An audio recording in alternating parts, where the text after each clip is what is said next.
One में आ गए, जग के कृपा निधान। हंस कर कष्टों को सहे होनी बड़ी बलवान। जय श्री राम, श्री राम, जय जय श्री राम।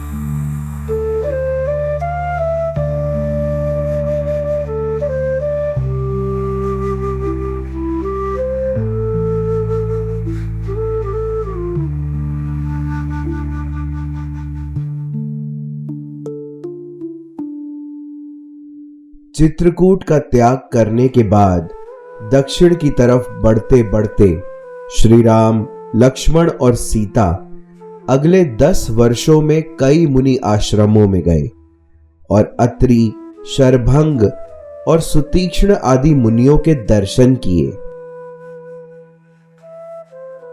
हे राम, दंड धारण करने वाला राजा वास्तव में इस भूतल पर इंद्र आदि लोकपालों का अंश है।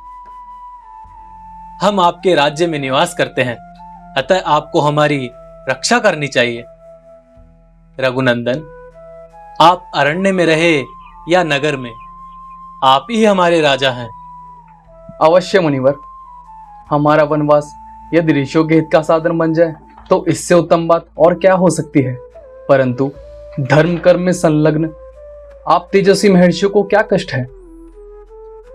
मेरे साथ आओ राम।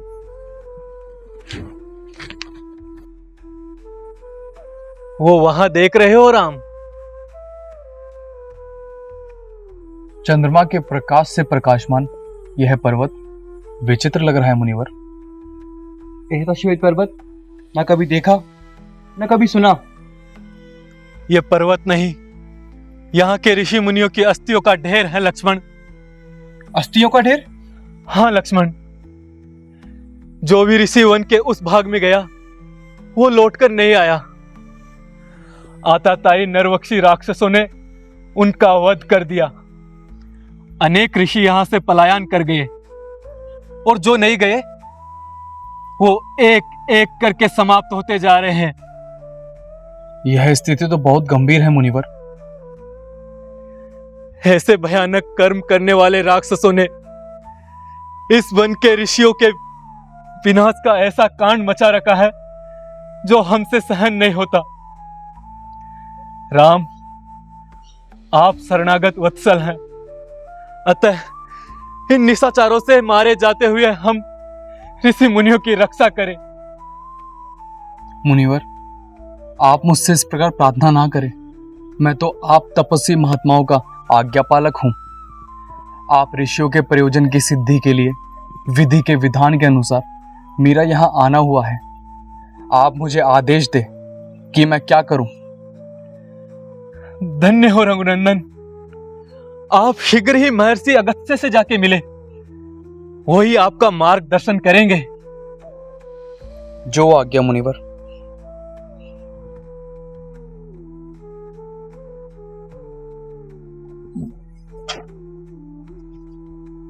भैया, अग्निहोत्र का धुआं उठ रहा है, मंत्रोच्चारण की ध्वनि भी आ रही है। लगता है महर्षि अगस्त्य आश्रम आ गया है। हाँ लक्ष्मण, मुनिवर सुतीक्ष्ण के बताए मार्ग के अनुसार यही अगस्त्य आश्रम होना चाहिए। आओ आश्रम में चलें। जी भैया, आओ सीते। राम, तुम्हारा कल्याण हो। मैं तुमसे अति प्रसन्न हूं। लक्ष्मण, मैं तुमसे भी बहुत संतुष्ट हूं। तुम दोनों भाई सीता सहित मुझे प्रणाम करने के लिए मेरी कुटिया तक आए हो, मुझे बड़ी प्रसन्नता हुई है।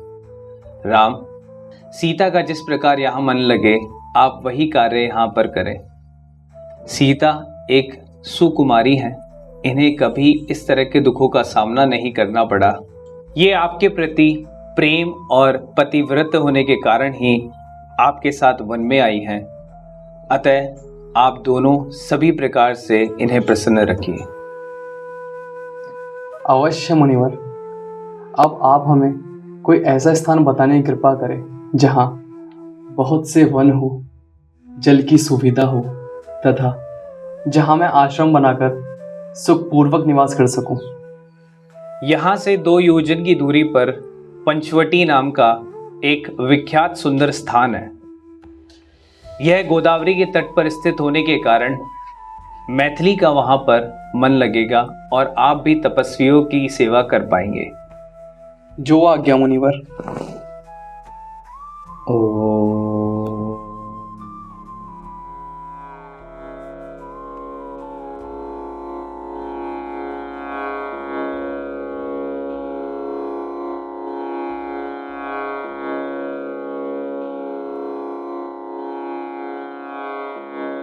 राम, ये दिव्य धनुष विश्वकर्मा द्वारा निर्मित है। पूर्व काल में इसी धनुष से भगवान विष्णु ने राक्षसों का संहार किया था। ये 2 अक्षय तरकश देवराज इंद्र के हैं। इनमें दिव्य अस्त्र हैं और ये खड्ग विश्व विजयी है। राक्षसों से युद्ध करने के लिए तुम दोनों भाई इन्हें ग्रहण करो।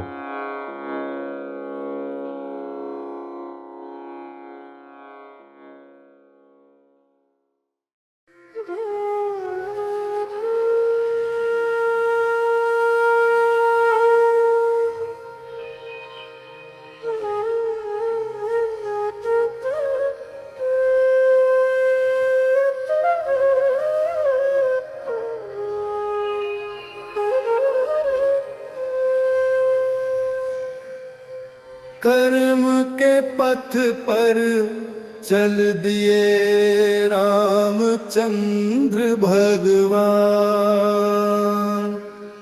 सिया लखन को संग ले धर्म का आंचल था। राम सिया राम जय जय राम। राम सिया राम जय जय राम।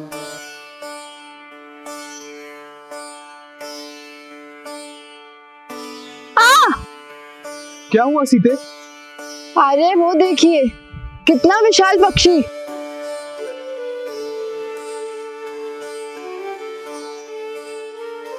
कोई महाकाय गिद्ध जान पड़ता है। मुझे तो गिद्ध के वेश में ये कोई राक्षस प्रतीत होता है। आप आज्ञा दे भैया, अब इस गिद्ध को। रुको लक्ष्मण, आप कौन हैं? अपना परिचय दीजिए।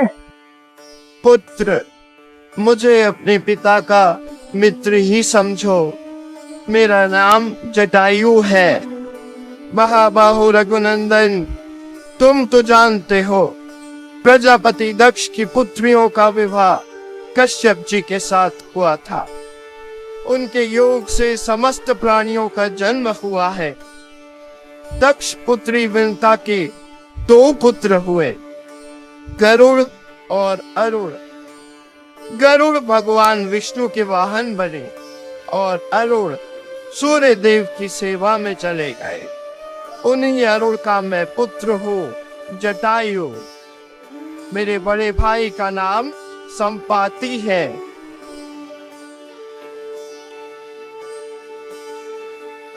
प्रणाम तात। हमारे पिताश्री को आप कैसे जानते हैं? वत्स, तुम्हारे पिता दशरथ से मेरी मित्रता देवासुर संग्राम की है। कई युद्ध लड़े हैं साथ में हमने। दशरथ की मृत्यु और अयोध्या में हुए घटनाक्रम के बारे में जानकर अत्यंत दुख हुआ। तात, ये आपकी पुत्रवधू सीता है। प्रणाम तात। तात, हमें पंचवटी का मार्ग पता है। यही पंचवटी है राम, तुम यही निवास करो। लक्ष्मण, तुम यहीं एक पर्णकुटी का निर्माण करो। इस कार्य में तुम ही निपुण हो। हम सब यहीं निवास करेंगे।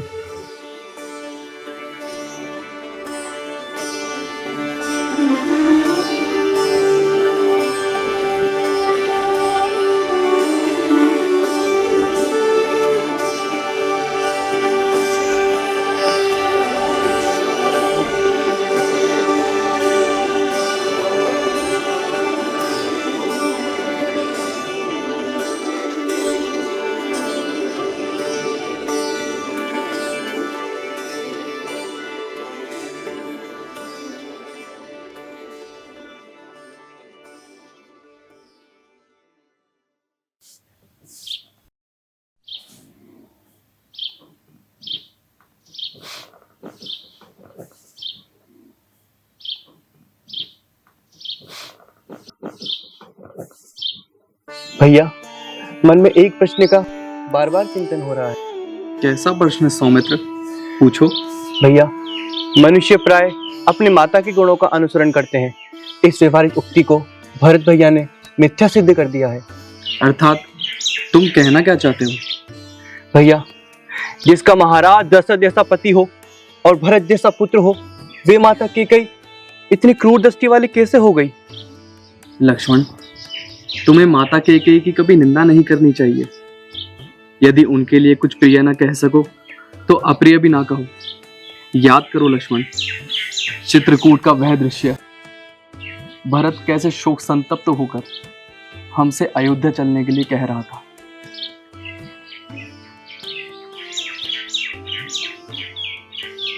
सच आर्य, मेरा भी मन बार बार अयोध्या की ओर जाता है। कब हम उनसे मिल पाएंगे? माताएं, भरत भैया, शत्रुघ्न, कब इनसे भेंट कर पाएंगे? तपस्वी के भेष में सर पे जटा धारण किए, हाथ में धनुष बाण लिए, इस राक्षसों से भरे प्रदेश में तुम कैसे चले आए? सुंदर युवक, अपने यहाँ आने का प्रयोजन तो बताओ। देवी, देवताओं के समान पराक्रमी अयोध्या नरेश दशरथ का मैं पुत्र हूँ राम। यह मेरा छोटा भाई लक्ष्मण है और यह विधेयराज जनक की पुत्री सीता मेरी भार्या है। परंतु आप कौन हैं? आपके यहाँ आने का प्रयोजन क्या है? राम, मैं तुम्हें सब बताऊंगी।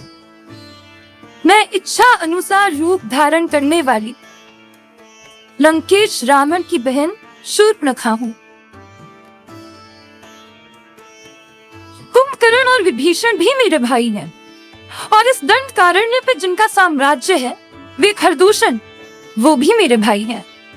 राम, मैं तुम्हारे रूप पर आसक्त हो गई हूँ और तुम्हें अपने पति के रूप में पाने की भावना रखती हूँ।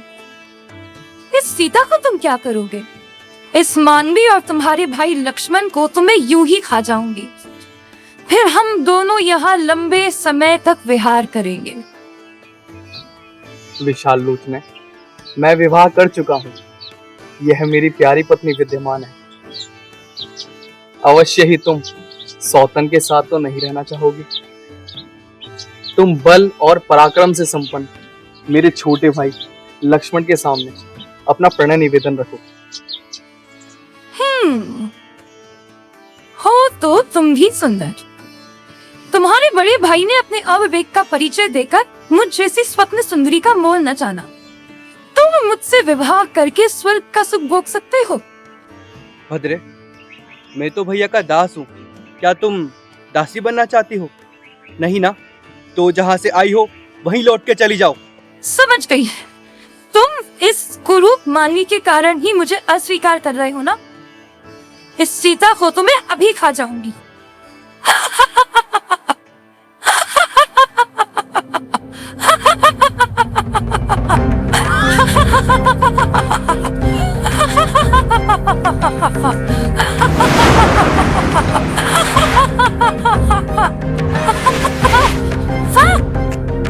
लक्ष्मण, इन अनार्यों से परिहास करना भी उचित नहीं है। इस दुष्टा का अंग भंग कर इसे उचित दंड दो। जी भैया।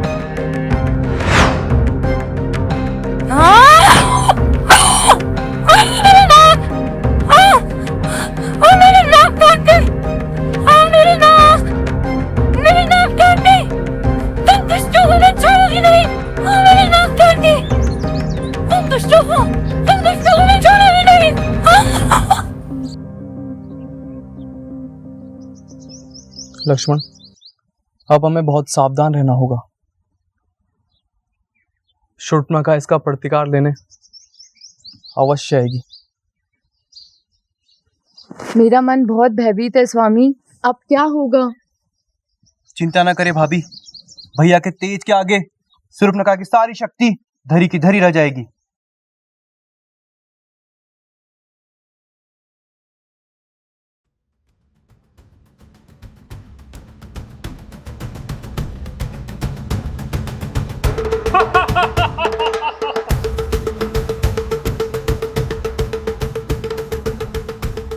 लक्ष्मण, लगता है शूर्पणखा अपने भाई खर और दूषण के साथ यहाँ आ रही है।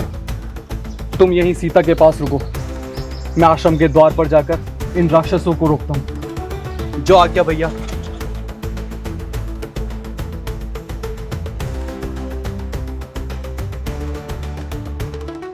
भैया भैया यही है वो राम जिसके भाई ने मेरी ये दुर्दशा की है। अरे दोस्त, तेरा ये दुस्साहस कि राक्षस राज खर की बहन के साथ ऐसा व्यवहार करे, आज निश्चय ही तेरे प्राण तेरा शरीर छोड़ देंगे। यदि तू अभी यहाँ से पलायन नहीं कर गया तो तेरा अंत निश्चित है।